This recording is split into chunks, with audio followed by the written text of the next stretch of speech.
자, 오늘은 2, 3차원 운동 중에서 상대 속도에 대해서 알아보도록 합시다.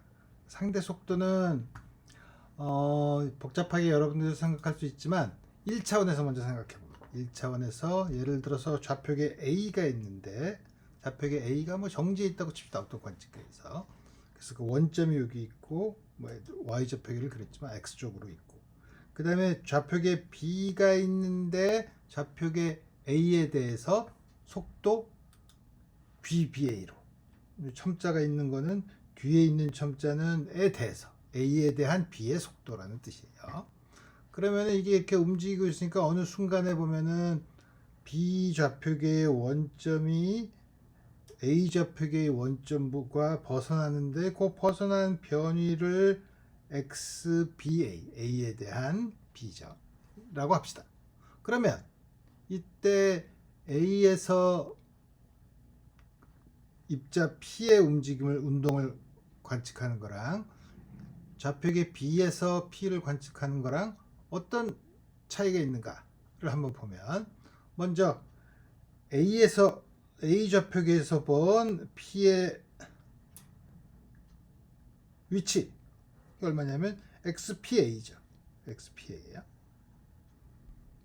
근데 B에서는 여기가 원점이니까 여기서부터 XPB까지 둘 사이의 관계는 이 차이만큼 있죠.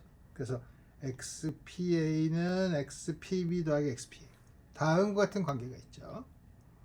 그래서 두 개가 숫자 값은 다르죠. 당연히 시간에서 한번 미분하면 이제 요거는 어떻게 되나 A 좌표계에서 점 P의 속도 요건 B 좌표계에서 점 P의 속도 더하기 B가 A에 대해서 어떻게 움직이냐 하는 소위 상대 속도라는 개념이 들어오죠.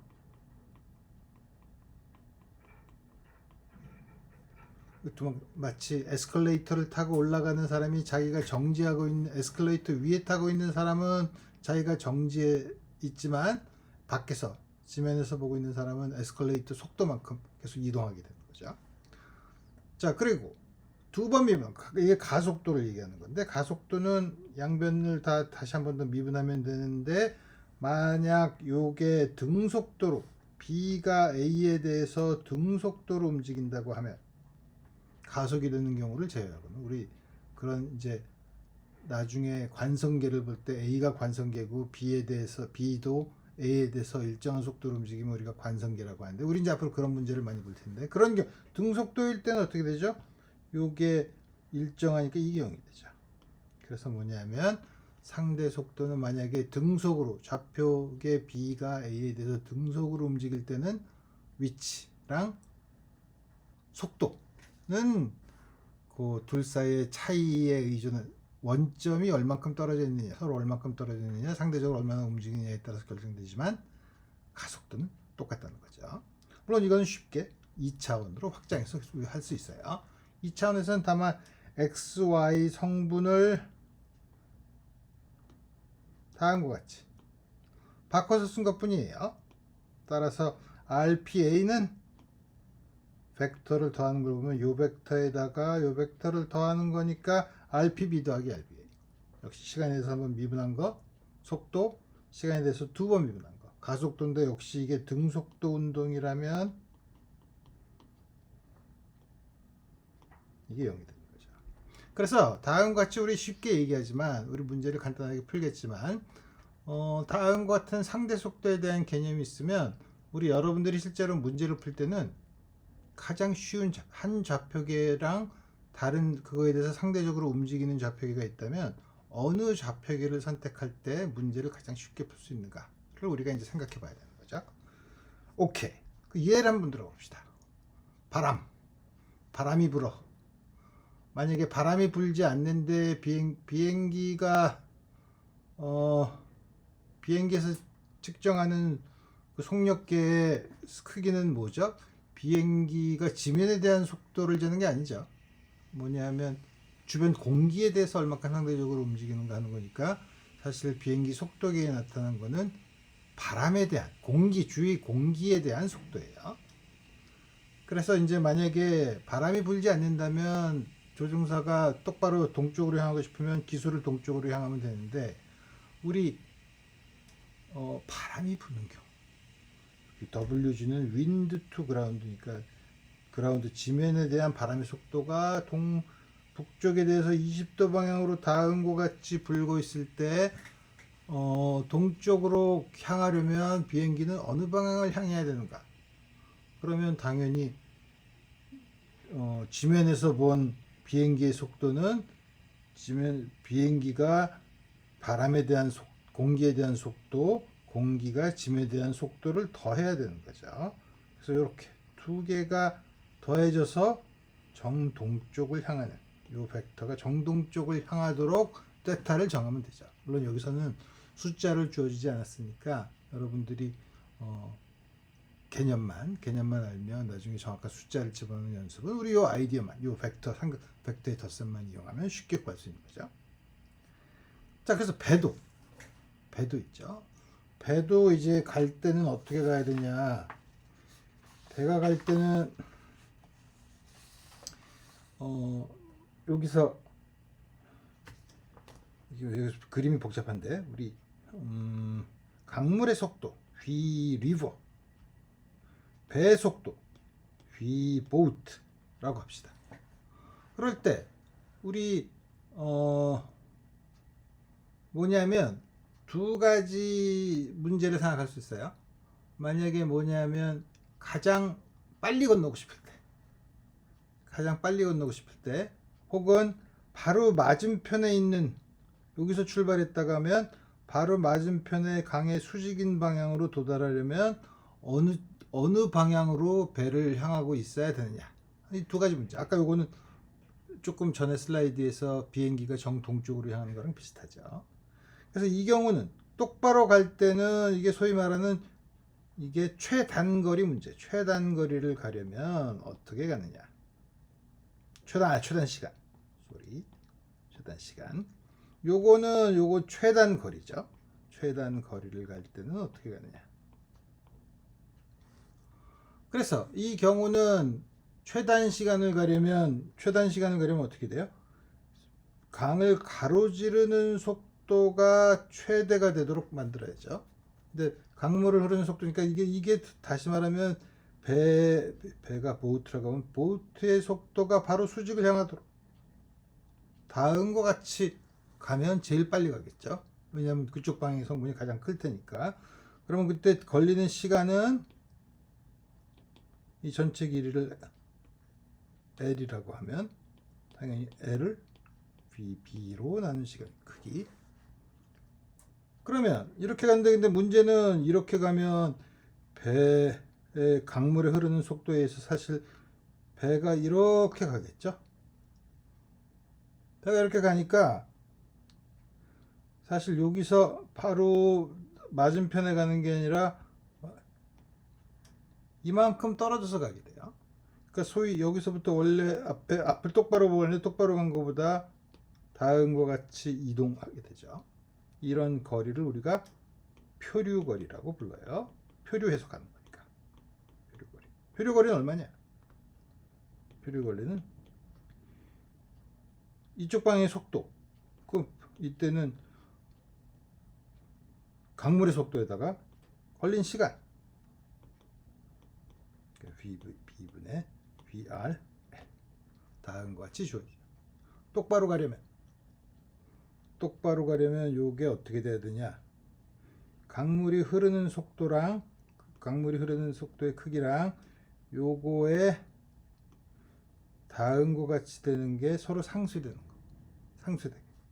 상쇄되게 하려니까 요게 어떻게 되나? 요 크기가 이게 V 보트라고 하면 이게 세타면 요게 세타니까 VB 어떻게 되는 거야? 사인 세타가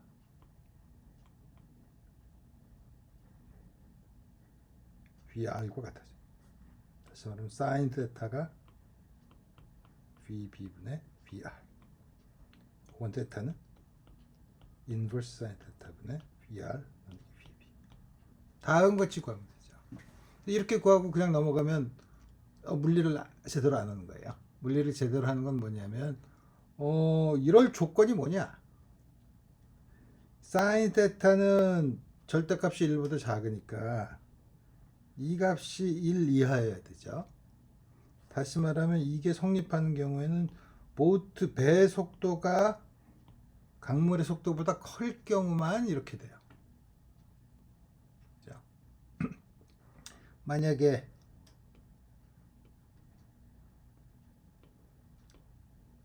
보트보다 더 크면, 강물이 흐르는 속도가 보트보다 더 크면 아무리 이걸 이쪽으로 보내도 이쪽으로 안 가죠.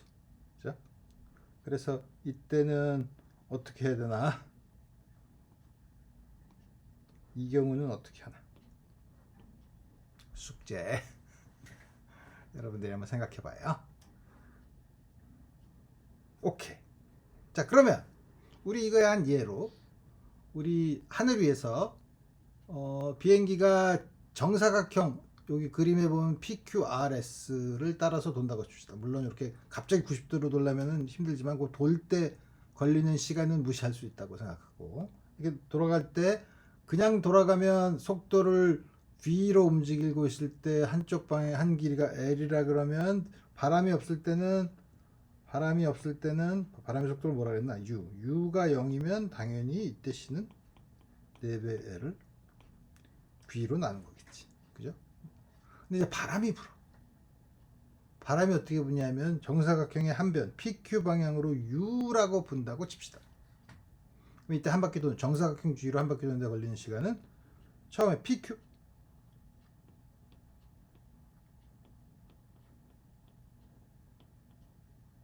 어떻게 되죠? 속도가 두 개 더해지는 거네.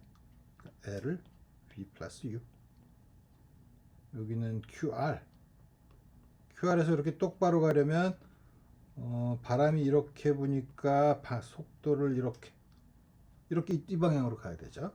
따라서 이쪽 방향 수직인 정사각형 한 변으로 가는 속도는 피타고라스 정리하면 스퀘어 루트 V제곱 마이너스 U제곱. 따라서 TQR은 L 스퀘어 루트 V제곱 마이너스 U제곱.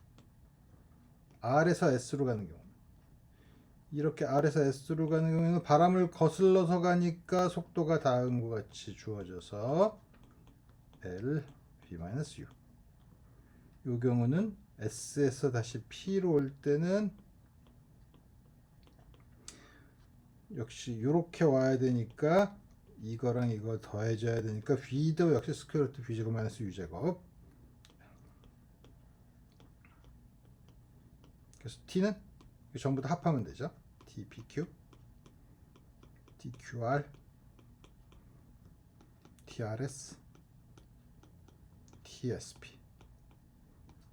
요거랑 요건 같으니까 2배 L 스퀘어 루트 V제곱 마이너스 U제곱 L 오브 V 플러스 U L V 마이너스 U. 어느 게 더 클까요? 계산해 봐야죠. 자, 계산해 봐야죠. 이거는 뭐지? 4 빼기 V 마이너스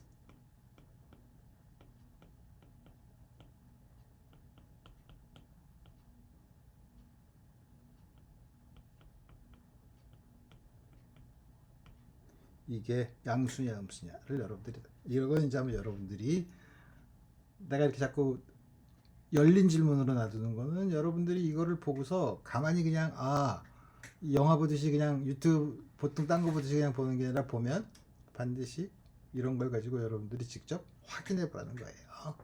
오케이. 자, 됐어. 자, 이번에는 어느 순간 움직이는 두 물체 P와 Q 사이의 거리가 A다.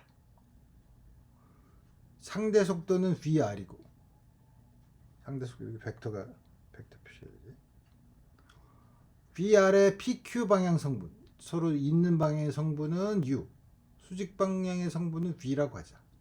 이때 가장 가까이 가는 거리, 최근접 거리랑 최근접 거리에 도달할 때까지 걸리는 시간을 구해라.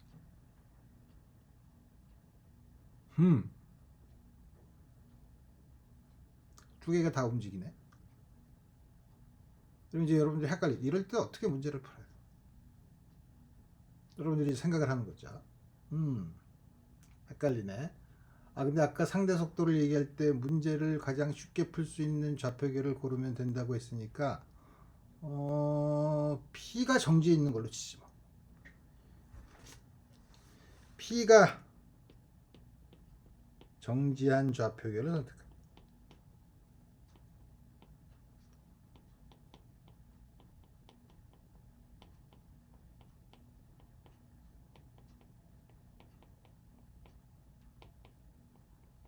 그리고 QP가 Y방향이 되도록. 여기는 그림에 있는 거죠.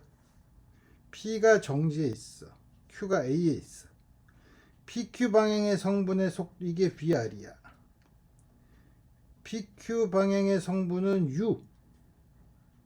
그거의 수직인 방향의 속도를 V라고 했죠. 그러면 이걸 어떻게 푸나? 그림을 보면 이 사이 각도를 알파라고 하면 V와 VR 사이를 사인 알파는 U 나누기 VR, 코사인 알파는 V 나누기 VR. 그럼 이게 정지해 있고 이게 똑바로 이렇게 가는데 제일 가까운 거리는 뭐죠? 한 점과 직선 사이의 거리. 수직선을 그었을 때 수직선 이 거리가 최근적 거리죠. 그래서 이걸 R이라고 하면 PR. 이게 미니멈이야. 이거는 PQ에 요게 알파면 더해서 90도, 요게 알파죠. 그래서 PQ에 어떻게 된 거야? 코사인 알파. PQ가 A라고 했으니까 A V 나누기 VR. 걸리는 시간은 속도 VR로 간 거 아니야. QR을 VR로 간 거니까. QR은 뭐죠? QR은 PQ의 사인 알파네.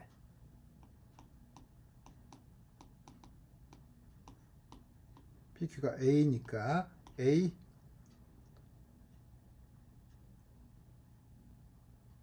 그러니까 U AU 나누기 VR의 제곱. 다음 보시죠. 계산은 간단한데 처음에 요 좌표계를 어떻게 설정하느냐 하는 게 이제 관건이죠. 그래서 이제 문제가 내가 점점 여기서 생각하는 거는 보통 일반 물리 교재에서 나오는 것보다 좀 어려운 문제를 고르는데, 어려운 문제를 고르는 이유는 이게 최상위 일반 물리이기 때문에 그렇고, 내가 올해 은퇴를 하면 시간이 더 많기 때문에 올해 은퇴를 한 다음에 이 강의를 다 끝내고 나면 문제풀이 시리즈를 또 하려고 그래요. 그래서 문제풀이 시리즈에서는 쉬운 거, 중간 거, 어려운 거를 다 하려고 하죠. 그래서 뭐 이 강의는 수업은 굉장히 개수가 많을 수 있어요. 자, 그 다음에 좀 더 재밌는 거는 각각의 속력이 V인 많은 입자들이 있다고 치자. 이런 모임의 속도 방향은 랜덤하다. 그럼 각각의 모임쌍의 모든 쌍에 대해 평균을 취한 한 쌍 입자 사이의 상대 속도 크기는 V보다 크다는 걸 증명해요. 오, 어렵네. 그래서 우리 이걸 쉽게 하기 위해서 V1 이게 항상 속력이 V면 우리 소위 탄성 충돌이라고 해서 방향은 바뀌지만 크기는 변하잖아. V1으로 들어와서 V2로 나간다고 칩시다. 이 사이 각도를 세타라고 해. 그러면은 상대 속도는 V2는 V2에서 V1을 뺀 거니까 다음과 같이 주어지죠. 이 경우는 그럼 우리 어떻게 구하냐면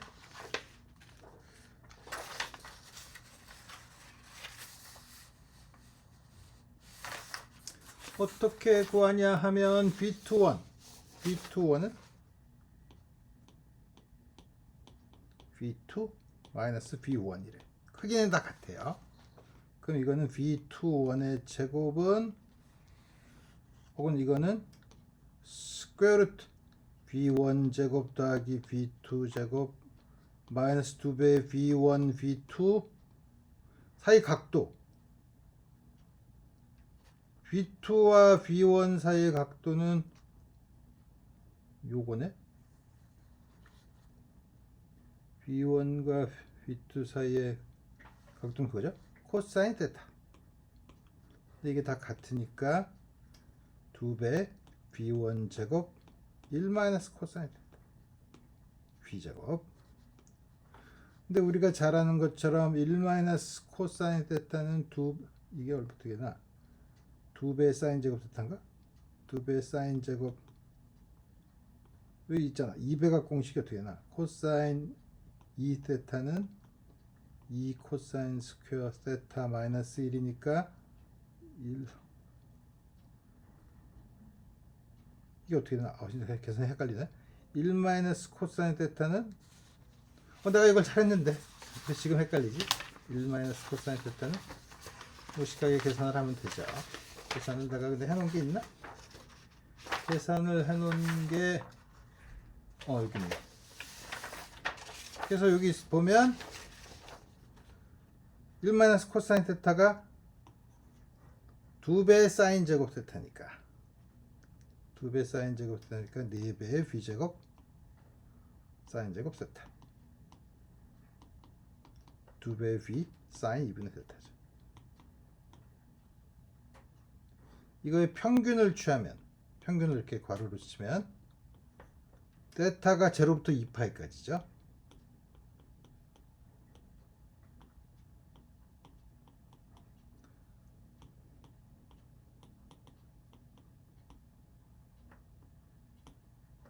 밑에 있는 거는 2파이. 그 다음에 여기는 2v. 사인 테타는 적분하면 어떻게 되나? 코사인 2분의 테타에 마이너스가 붙어야 되는데 이거를 0부터 2파이부터 0까지 하면 되지. 그러면은 v 나누기 파이 2파이 그다음에 여기 1 코사인 파이는 2네. 이게 v 나누기 2파이죠. v 나누기 내가 뭔가 빼먹었네. 2v 2파이 요게 적분을 하면 요게 2배지. 쏘리 그러니까 여기다가 2를 더 곱해야 되죠. 내가 2로 나누는 게 아니라 4 여기가 2가 있고 2가 있어야 돼. 4v 나누기 파 다음같이 주어지죠. 그러니까 파이분의 4는 대략 1.273 v가 돼서 v보다 크다는 거죠. 자, 그래서 상대 속도에 대한 문제를 풀어봤고 우리 다음 시간에는 문제를 좀 더 풀어보는데 포물선 운동에 대한 문제를 풀어보도록 합시다. 오늘 여기까지 하겠습니다.